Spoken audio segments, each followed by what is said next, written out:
হ্যাঁ, আজকে ষষ্ঠ শ্রেণীর ক্লাসে আমরা পড়াবো প্রথম অধ্যায় একবারে আমাদের ইতিহাসের ধারণা। অর্থাৎ ইতিহাস নিয়ে আমাদের কি ধারণা রয়েছে। প্রথমেই চলে আসি আমরা শব্দ যেটা বলি যে ইতিহাস। ইতিহ যুক্ত অস যুক্ত ঘম সমান এর অর্থ হলো পূর্বে যা ঘটেছিল। তাহলে ইতিহাস অতীত, অতীতের কাহিনী হচ্ছে ইতিহাস। আবার হিস্ট্রি, HISTORY, এই শব্দটির উৎপত্তি গবেষকগণ দেখিয়েছেন গ্রিক শব্দ হিস্টোরিয়া, HISTORIO, হিস্টোরিয়া হিস্টোরিয়া শব্দ থেকে এসেছে। এর শব্দ হলো অনুসন্ধান লব্ধ জ্ঞান, অনুসন্ধান লব্ধ জ্ঞান, হিস্টোরিয়া। তাহলে দেখো, ইতিহাস কেবলই অতীতের কঙ্কাল নয়। ইতিহাস হলো মুভমেন্ট অফ টাইম, অর্থাৎ সময়ের গতিশীলতা। তার অর্থ হলো এটাই যে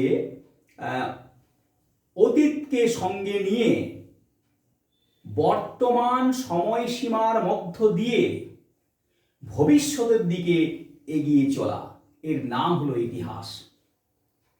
তাই মনে রাখতে হবে আমাদের ইতিহাসে তিনটে জিনিস মনে রাখতে হবে তোমাদের। একটা হলো দেশ অর্থাৎ স্থান, আরেকটি হলো কাল অর্থাৎ সময়, আরেকটি হলো মানুষ। অর্থাৎ ইতিহাস হলো মানুষের কাহিনী, মানুষ ছাড়া ইতিহাস নয়। আমরা জানি যে ইতিহাস হচ্ছে আসলে science of men in time, science of men in time, এই হচ্ছে ইতিহাস। এখন আমরা চলে আসি যে তিনটে ধারণা সম্পর্কে। একটা হলো প্রাক ইতিহাস পর্ব, একটা প্রায় ইতিহাস পর্ব, আর একটা ইতিহাস পর্ব। প্রাক ইতিহাস পর্ব কাকে বলে? এই যে প্রাক ইতিহাস, এই শব্দটির আসল উৎপত্তি হচ্ছে অ্যান্টি হিস্টোরিকিউ শব্দ থেকে, অ্যান্টি হিস্টোরিকিউ শব্দ থেকে, যেটা ফরাসি প্রত্নবিদ পল তুর্নাল 1830 খ্রিস্টাব্দে এই শব্দটি আমদানি করেন। তার ইংরেজি শব্দ হলো প্রি হিস্ট্রি। এই প্রি হিস্ট্রি শব্দটি নিয়েছেন ড্যানিয়েল উইলসন 1851 খ্রিস্টাব্দে। এর অর্থটা কি না, যে পর্বের, যে সময়ের আমরা কোনো লিখিত উপাদান পাইনি, সেই সময়কে বলি আমরা প্রাক ইতিহাস, অর্থাৎ কোনো লিখিত উপাদান নেই এই পর্বে। প্রায় ইতিহাস বলি আমরা সেই পর্বকে লিখিত উপাদান পেলাম কিন্তু তা পড়তে পারলাম না। আর ইতিহাস পর্ব হলো লিখিত উপাদান পেয়েছি এবং তা পড়া গেছে। এখন ভারতবর্ষের ইতিহাসের নিরিখে এই তিনটি পর্বকে আমরা চিহ্নিত করতে চাই। প্রাক ইতিহাস পর্ব ভারতবর্ষে কোনটি? তার আগে জেনে নেই প্রায় ইতিহাস পর্ব কোনটি, মাঝামাঝি জায়গা যেটি। হরপ্পা সভ্যতায় আমরা দেখো সিন্ধু লিপি পেয়েছি, কিন্তু সেই লিপি আমরা পাঠোদ্ধার করতে পারিনি এখনো পর্যন্ত। তাহলে সিন্ধু লিপি পাঠোদ্ধার করতে পারলাম না, অতএব হরপ্পা সভ্যতা হলো প্রায় ইতিহাস পর্বের সভ্যতা। তাহলে হরপ্পা সভ্যতার পূর্বের যে সভ্যতা সময়কাল, বিশেষত মেহেরগড় সভ্যতা বলি আমরা, এটি কিন্তু প্রাক ইতিহাস পর্বের সভ্যতা। আর ইতিহাস পর্বে ঢুকে গেলাম আমরা কোন সময় না, হরপ্পার পরবর্তীকালে, অর্থাৎ বৈদিক সভ্যতা বা তার কিছুকাল আগে আমরা ইতিহাসের পর্বে ঢুকে পড়লাম। এখন দেখো যে ইতিহাস আর ভূগোল, এই দুটোর মধ্যে সম্পর্ক আমাদের জেনে নেওয়া খুব দরকার, ইতিহাস আর ভূগোল। এখন একটা সভ্যতার ইতিহাস নির্ণয়ে দেখা যায় ভূগোলের বিশেষ প্রভাব রয়েছে। যদি আমরা ধরে নিই সামান্য ভারতবর্ষের উত্তরে হিমালয় পর্বত, দক্ষিণের পুরো তটভূমি রয়েছে একবারে সমুদ্রকূল আবৃত।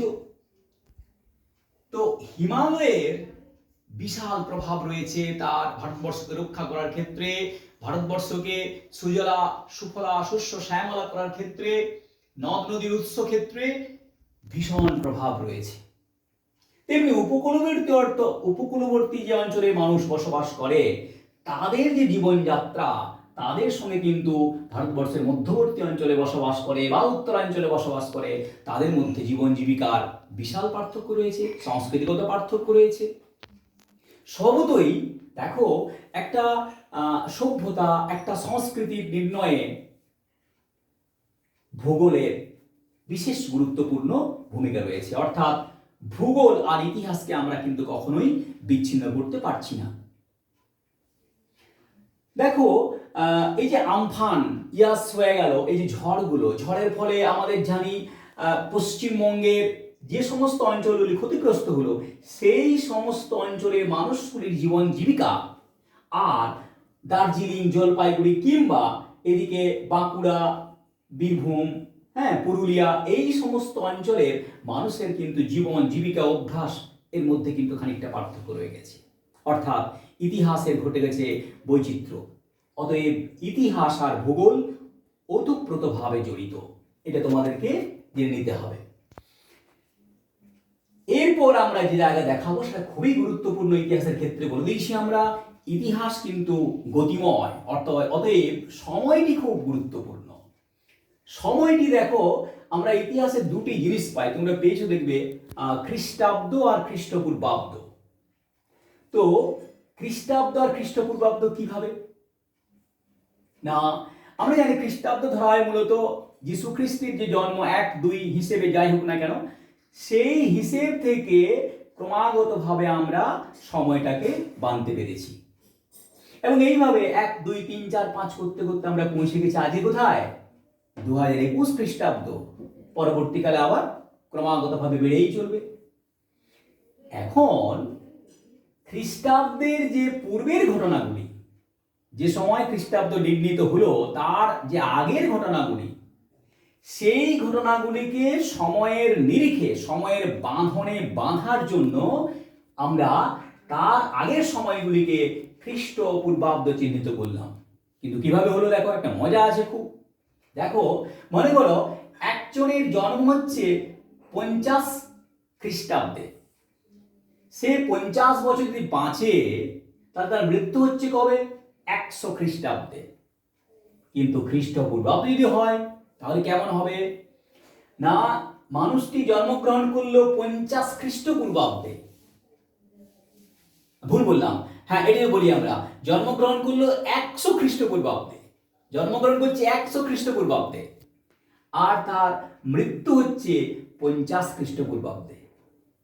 অর্থাৎ খ্রিস্টপূর্বাব্দ মানে বুঝবে যে তার জীবনের পরবর্তী কাজগুলি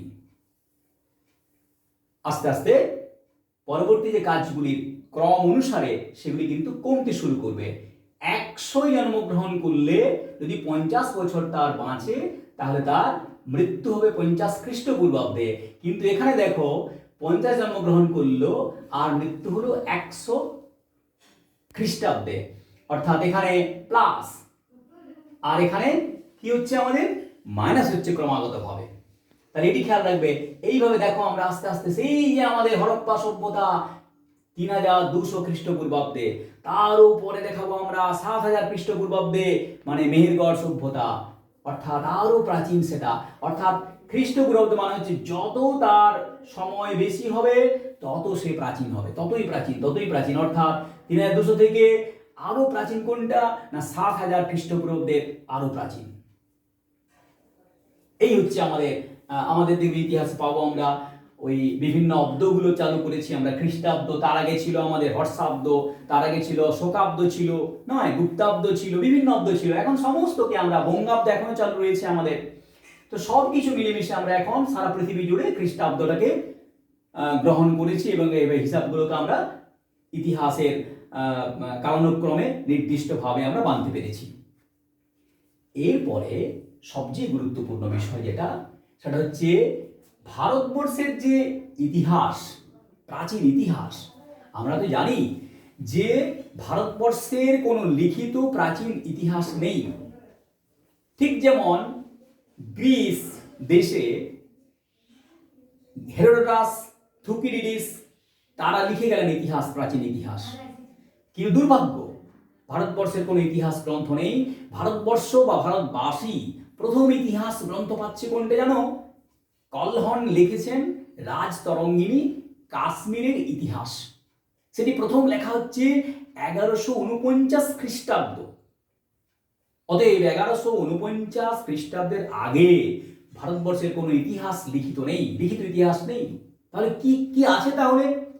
না, সেই সময়ের ইতিহাস লেখার জন্য প্রচুর উপাদান রয়েছে। উপাদান কেমন? যেমন দেখো, উপাদানকে আমরা দুটো ভাগে ভাগ করি, একটা হচ্ছে প্রত্নবস্তু, একটা হচ্ছে সাহিত্যিক। প্রত্নবস্তু কোনগুলো বলি আমরা? না, প্রত্নবস্তু যেমন লেখ বা লিপি, মুদ্রা বলি আমরা, এবং শিল্প বস্তু অর্থাৎ স্থাপত্য, ভাস্কর্য, চিত্রাবলী, এই সমস্তগুলো হচ্ছে প্রত্নবস্তু। প্রত্নবস্তু নিয়ে গবেষণাকে বলি আমরা আর্কিওলজি। এটা মনে রাখবে তোমরা, আর্কিওলজি কাকে বলি আমরা? প্রত্নবস্তু নিয়ে গবেষণা যেটা। ঠিক তেমনি লেখ বা লিপি, তোমরা লিপি দেখে থাকতে পারবে, দেখবে যদি কখনো শুশুনিয়া কেউ গিয়ে থাকো, দেখবে একটা শুশুনিয়া লিপি রয়েছে, সেখানে কিন্তু যে লেখাগুলো রয়েছে, হ্যাঁ, সেটাই হচ্ছে আমাদের ইতিহাসের একটি গুরুত্বপূর্ণ বিষয়। তাহলে এছাড়াও দেখবে তোমরা বিভিন্ন প্রকার মানে নাম জানি আমরা লিপিগুলোর, যেমন দেখবে সমুদ্রগুপ্তের এলাহাবাদ লিপি বা প্রশস্তি, তারপরে রবি কীর্তির লেখা আইহোল প্রশস্তি, তারপরে কলিঙ্গরাজ খাবের সম্পর্কে জানতে পারি আমরা হস্তিগুম্ফা লিপি থেকে। তেমনি দক্ষিণের গৌতমীপুত্র সাতকর্ণী সম্পর্কে জানতে পারি আমরা নাসিক প্রশস্তি। তো লিপিগুলিকে আবার প্রশস্তি বলি কিছু কিছু এই কারণেই, প্রশস্তি মানে হলো প্রশংসা সূচক। মনে করো সমুদ্রগুপ্তের সভাকবি হরিসেন লিখছেন সমুদ্রগুপ্ত সম্পর্কে, তাহলে স্বভাবতই সেই লিপিতে কোনো প্রকার সমুদ্রগুপ্তের নেতিবাচক কিছু লেখা নেই, তার সমালোচনা কিছু নেই, শুধুই প্রশংসা করা আছে। তাই এগুলিকে প্রশস্তি বলা হয়, অর্থাৎ প্রশস্তি সূচক লিপি এগুলি। তো যাই হোক, লিপিগুলি গুরুত্বপূর্ণ কেন? লিপিগুলি কি পেতে পারি আমরা? লিপিগুলি থেকে প্রথমেই যেটা পাবো আমরা, লিপির মধ্যে কি ভাষা রয়েছে, কি স্ক্রিপ্ট রয়েছে, কি হরফ রয়েছে, সেই সময় কি চালু ছিল জেনে গেলাম প্রথমেই আমরা। লিপি থেকে জানতে পারি আমরা রাজনৈতিক ঘটনাবলী, যেমন হরিসেন লিখেছেন এলাহাবাদ প্রশস্তি, সেখান থেকে আমরা সমুদ্রগুপ্তের আর্যাবর্ত অভিযান, দাক্ষিণাত্য অভিযান, সেখানে 12 জন রাজাকে পরাজিত করেছিলেন, তারপরে তার যে নীতি গ্রহণ, যেমন উন্মূল্য নীতি, যেমন ছিল গ্রহণ পরিমোক্ষ নীতি, অর্থাৎ তার রাজ্য জয়ের নীতি জানি আমরা, রাজ্য জয়ের পদ্ধতি বুঝতে পারলাম। বিরাট গুরুত্বপূর্ণ সেদিক থেকে লিপিটি। এই জন্য আমরা লিপিকে বলি, যেমন ধরো আর্যরা ভারতবর্ষে এসেছিল নিয়ে নানান মতামত রয়েছে। তো বোঘাজকই বলে একটা লিপি পাওয়া গেছে এশিয়া মাইনরে, বোঘাজকই এই লিপি থেকে জানতে পারলাম যে আর্যদের আগমন বৃত্তান্ত। খুবই গুরুত্বপূর্ণ একবারে। আসলে লিপিগুলো দীর্ঘদিনের ঝড় ঝঞ্ঝা অতিক্রম করে অবিকৃত আকারে আমাদের হাতে এসে পৌঁছেছে।